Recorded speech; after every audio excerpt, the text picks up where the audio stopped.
इस वीडियो में बेटा हम क्लास 10th की एक्सरसाइज 10.2 के क्वेश्चन नंबर 4 और उससे आगे हल करेंगे। क्वेश्चन नंबर 1 से 3 हमने पिछली वीडियो में हल कर दिए हैं। क्वेश्चन नंबर 4 है, सिद्ध कीजिए कि किसी वृत्त के किसी व्यास के सिरों पर खींची गई स्पर्श रेखाएं समांतर होती हैं। तो देखिए, हम एक फिगर बना लेंगे। पहले ये क्वेश्चन दिया हुआ है आपको, तो ये आपको एक फिगर बनाना है।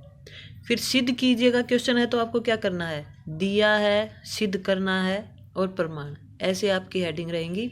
और फिर जो फिगर बनाएंगे उसके हिसाब से हम दिया है लिख लेंगे, सिद्ध करना है लिख लेंगे और प्रमाण में हम उसको सोल्व कर देंगे।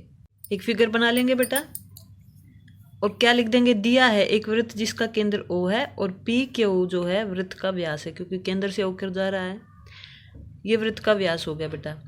अब व्यास के सिरों पर खींची गई स्पर्श रेखाएं, देखिए व्यास के ये दो सिरे हैं, एक ये सिरा है और एक ये सिरा है। इन दोनों सिरों पर हम स्पर्श रेखाएं खींच देते हैं।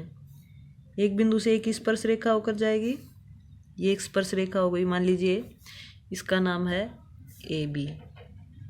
और दूसरे सिरे पर भी एक स्पर्श रेखा खींच देते हैं, मान लीजिए उसका नाम है CD। तो AB और CD व्यास के सिरों पर स्पर्श रेखाएं हैं, ये बात हम लिख देंगे। और अब सिद्ध क्या करना बेटा, कि ये जो स्पर्श रेखाएं हैं ये समांतर होती हैं। तो हमने क्या सिद्ध करना है कि ये जो AB रेखा हमने खींची स्पर्श रेखा, ये समांतर है CD के, ये हमने सिद्ध करना है। प्रमाण में क्या करेंगे हम, देखिए बेटा, जो ये कोण है, ये कोण कितना होगा, 90 डिग्री का होगा। क्यों, क्योंकि स्पर्श बिंदु से जो ये त्रिज्या गई है, स्पर्श रेखा और त्रिज्या में बना कोण 90 डिग्री का होता है, ये 90 डिग्री का होगा। इसी प्रकार से हम यहाँ पर नीचे वाला कोण निकाल लेंगे। ये वाला कोण भी स्पर्श रेखा और त्रिज्या के बीच बना कोण है, तो ये भी 90 डिग्री का हुआ। तो इसका मतलब ये कोण और ये कोण बराबर हो गए, ये 90 का ये 90 का दोनों बराबर। लेकिन ध्यान से देखिए, ये उल्टे जेड की शेप बन रही है इस टाइप से, ये इस टाइप के कोण होते हैं एकांतर अंत्य कोण। जब एकांतर अंत्य कोण बराबर हों तो रेखाएं भी समांतर होती हैं, और अगर रेखा समांतर हो तो ये कोण बराबर होते हैं। तो अब की बार हमें रेखा समांतर नहीं दी थी, तो हमने सिद्ध कर दिया भाई कोण बराबर है, कोण बराबर है तो रेखा पक्का समांतर होंगी। इस तरह से इस क्वेश्चन को सोल्व कर देंगे, लिखेंगे। देखिए ये कोण है, इसको कैसे पढ़ेंगे, APO या OPA, P बीच में आना चाहिए। कोण APO बराबर 90 डिग्री, क्यों है, स्पर्श रेखा और त्रिज्या के बीच बना कोण, ये बात लिख देंगे। इसी प्रकार से कोण OQD, ये वाला कोण भी OQD या QDO कहिए या DQO कहिए, ये भी 90 डिग्री का है, कारण इसका भी यही रहेगा। तो ये दोनों कोण 90 डिग्री के हैं, तो इसका मतलब क्या हो गया कि दोनों कोण बराबर हैं। कोण APO बराबर कोण OQD, ये बात लिख सकते हैं।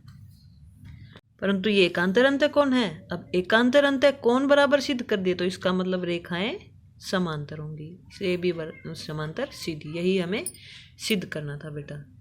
क्वेश्चन नंबर 5 है, सिद्ध कीजिए कि स्पर्श बिंदु से स्पर्श रेखा पर खींचा गया लंब वृत्त के केंद्र से होकर गुजरता है। देखिए एक वृत्त है, उस पर एक स्पर्श बिंदु इसमें कौन सा है, P है। स्पर्श रेखा और वृत्त का जो कॉमन पॉइंट होता है वही स्पर्श बिंदु होता है, तो P स्पर्श बिंदु है। तो P से खींचा गया लंब, कोई लंब अगर हम P से खींच दे तो केंद्र से होकर गुजरेगा, ये हमें प्रूव करना है। तो इसमें लिख देंगे बेटा, चित्र बना देंगे, एक स्पर्श रेखा खींच देंगे। दिया है एक वृत्त जिसका केंद्र O है, AB वृत्त की स्पर्श रेखा है। सिद्ध क्या करना है कि स्पर्श बिंदु P से अगर हम लंब खींचे तो वो केंद्र से होकर ही गुजरेगा।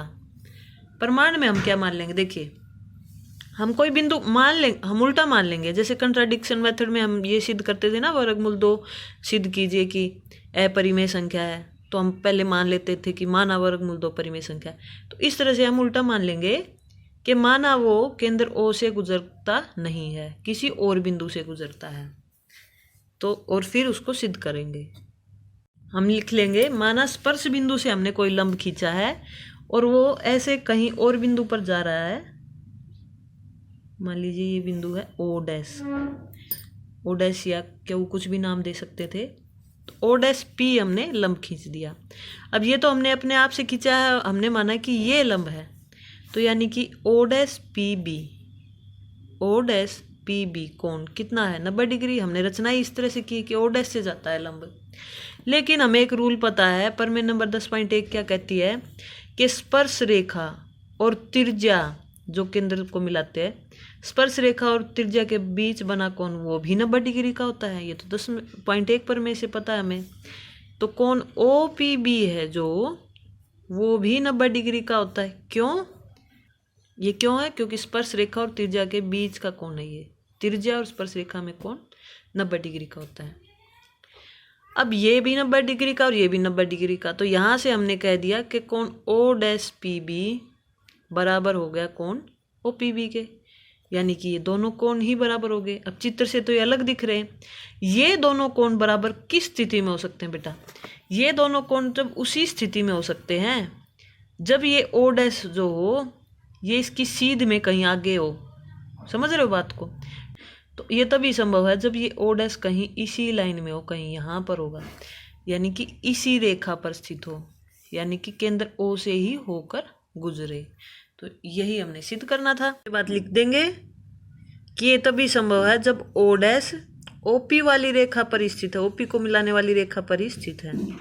और फिर जो पूछा गया था वही, जो सिद्ध करवाया गया था वही लाइन लिख देंगे। स्पर्श बिंदु से स्पर्श रेखा पर खींचा गया लंब वृत्त के केंद्र से होकर गुजरता है। इस प्रकार से क्वेश्चन भी पूरा होता है। क्वेश्चन नंबर 6, एक बिंदु ए से जो वृत्त के केंद्र से 5 सेंटीमीटर की दूरी पर है, वृत्त पर स्पर्श रेखा की लंबाई 4 सेंटीमीटर है, वृत्त की त्रिज्या ज्ञात कीजिए। देखिए स्पर्श रेखा की बात कर रहे हैं यहाँ पर, तो एक स्पर्श रेखा खींच लेते हैं हम। सबसे पहले कोई भी स्पर्श रेखा हमने खींच ली। स्पर्श रेखा की लंबाई जब भी हो तो ये स्पर्श बिंदु तक ही होती है। कोई बिंदु है ए, एक बिंदु ए से जो वृत्त का केंद्र यहाँ है, वृत्त के केंद्र से 5 सेंटीमीटर की दूरी पर है, तो यानी कि ये जो ए है और इस वृत्त के केंद्र के जो बीच की दूरी है ये कितनी है? 5 सेंटीमीटर। स्पर्श रेखा की लंबाई 4 सेंटीमीटर है, यानी कि ये दूरी है 4 सेंटीमीटर। वृत्त की त्रिज्या ज्ञात कीजिए। स्पर्श बिंदु से केंद्र तक की दूरी ये त्रिज्या ही होगी, यहाँ मान लीजिए। तो ये हमसे पूछिए कि ये कितनी होगी।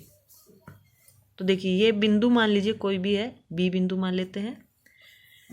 अब ये एक समकोण त्रिभुज है, क्योंकि त्रिज्या और स्पर्श रेखा के बीच बना कोण 90 डिग्री का होता है।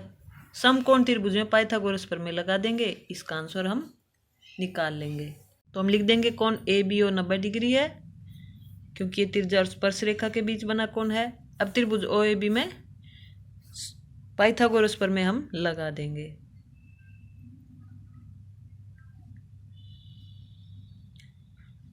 कर्ण की दो, कर्ण सबसे बड़ी भुजा दिखाई देती है अलग से ही। 90 डिग्री जहाँ हो उन दो भुजाओं के अलावा जो भुजा होती है वो कर्ण होता है। कर्ण की दो यानी 5 की 2 बराबर आधार की 2 4 है, 4 का स्क्वायर। लंब ओ बी है, ओ बी का स्क्वायर ये पता नहीं है हमें कितना है, ये निकालना है। ये आया 25 बराबर 16 जमा ओ बी की 2। अब ओ बी की वैल्यू चाहिए, ओ बी को यहीं रख लिया हमने, इस 16 को इधर भेज दिया। 25 माइनस 16 बराबर ओ बी की 2। इसके आगे प्लस निशान था, यानी कि प्लस का ही है। ये हुआ 9 बराबर ओ बी की 2। यहाँ से प्लस माइनस वर्गमूल 9 वैल्यू आ गई ओ बी की। स्क्वायर यहाँ आकर वर्गमूल हो गया, तो यहाँ से प्लस माइनस 3 वर्गमूल 9 होता है 3, ओ बी की वैल्यू आ गई। अब प्लस माइनस 3 वैल्यू आई है, अब माइनस तो हो नहीं सकती क्योंकि ये तो दूरी है, तो इसलिए हम कह देंगे वृत्त की त्रिज्या बराबर 3 सेंटीमीटर, क्योंकि दूरी ऋणात्मक नहीं होती। यही हमसे पूछा था कि त्रिज्या कितनी होगी बेटा। क्वेश्चन नंबर 7 है बेटा, 2 सकेंद्रीय वृत्तों की त्रिज्या है 5 सेंटीमीटर और 3 सेंटीमीटर है। सकेंद्रीय यानी कि केंद्र एक ही रखना है और उससे आपको 3 सेंटीमीटर और 5 सेंटीमीटर की 2 वृत्त खींचने हैं। अंदाजे से खींच सकते हैं आप, जरूरी नहीं है कि 5 सेंटीमीटर बड़ा ही लें और 3 सेंटीमीटर बड़ा लें। अंदाजे से एक बड़ा और एक छोटा हमने खींच दिया। बड़े वृत्त की उस जीवा की लंबाई ज्ञात कीजिए। अब बड़े वृत्त की जीवा बतानी है और उसकी लंबाई बतानी है जो छोटे वृत्त को स्पर्श करती हो। कोई भी जीवा आप खींच दीजिए, एक बड़े वृत्त की इस प्रकार से ये बड़े वृत्त की जीवा हुई जो छोटे वृत्त को टच कर रही है, स्पर्श कर रही है। इस जीवा की लंबाई हमसे पूछी गई है बेटा। इसमें कुछ सिद्ध नहीं करना है, हमसे लंबाई पूछी है इस जीवा की।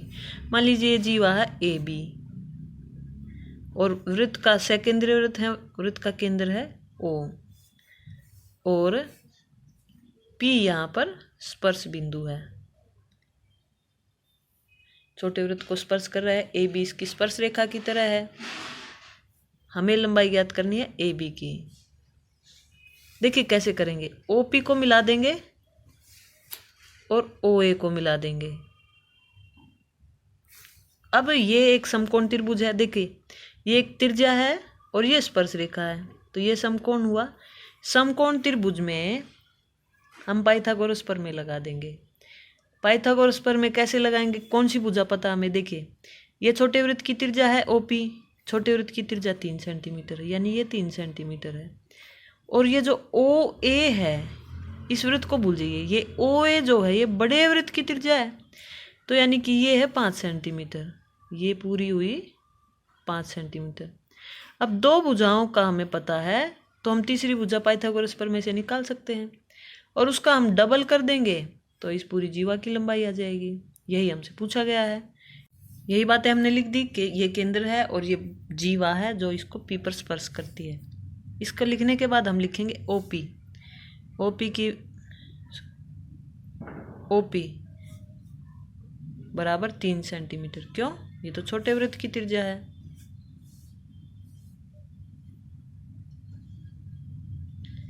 अब है ओ ए, ये है 5 सेंटीमीटर, ये बड़े वृत्त की त्रिज्या है।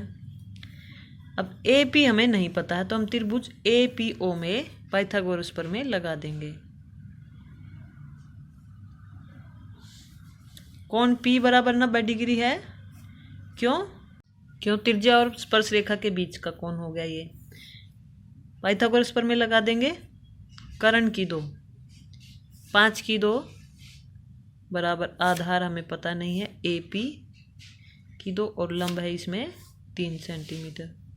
इसको सोल्व किया, ये 25 बराबर ए पी की 2 जमा 9, 3 का स्क्वायर 9 हो गया। इसको सोल्व किया, यह आया 25 माइनस 9 बराबर ए पी की 2, इस 9 को इधर भेज दिया, ये आया 16 बराबर ए पी की 2। यहाँ से ए पी का मान आ गया प्लस माइनस वर्गमूल 16, यानी कि प्लस माइनस 4। अब दूरी ऋणात्मक नहीं होती इसलिए ए पी हमने निकाल लिया है 4 सेंटीमीटर। ए पी की वैल्यू 4 सेंटीमीटर है तो ए बी जीवा चाहिए थी हमें।